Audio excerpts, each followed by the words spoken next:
मतदारसंघामध्ये सिमेंट कंपन्या मोठ्या प्रमाणामध्ये अंबुजा सिमेंट कंपनी जे उपरवाईला आहे त्या कंपनीमुळे उपरवाई भेंडवी मंगी कुकुडचा थुटरा या गावातील जे शेतकरी आहे ते त्रस्त झाले। मोठ्या प्रमाणामध्ये धुळीमुळे शेतीचं नुकसान होत आहे।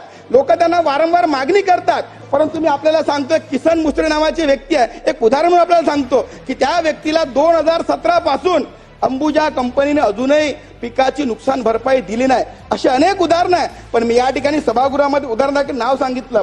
एक गडचांदूर आमचं एक शहर आहे, त्या शहराची लोकसंख्या 50,000 आहे। त्या शहराला लागून माणिकगड नावाचा सिमेंट उद्योग आहे।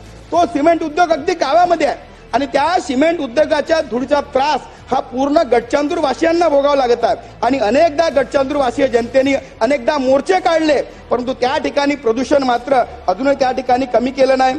अल्ट्राटेक नावाची सिमेंट कंपनी जी आवाडपूरला आहे, आवाडपूर भागामध्ये आवाडपूर असेल, त्या ठिकाणी नोकारी असेल, पालगाव, भाखर्डी, तळोदी या भागामधील संपूर्ण शेती खराब झाली आणि त्या ठिकाणी आवाडपूरच्या बाजूला 2 किलोमीटरवर पालगाव नावाचं गाव आहे।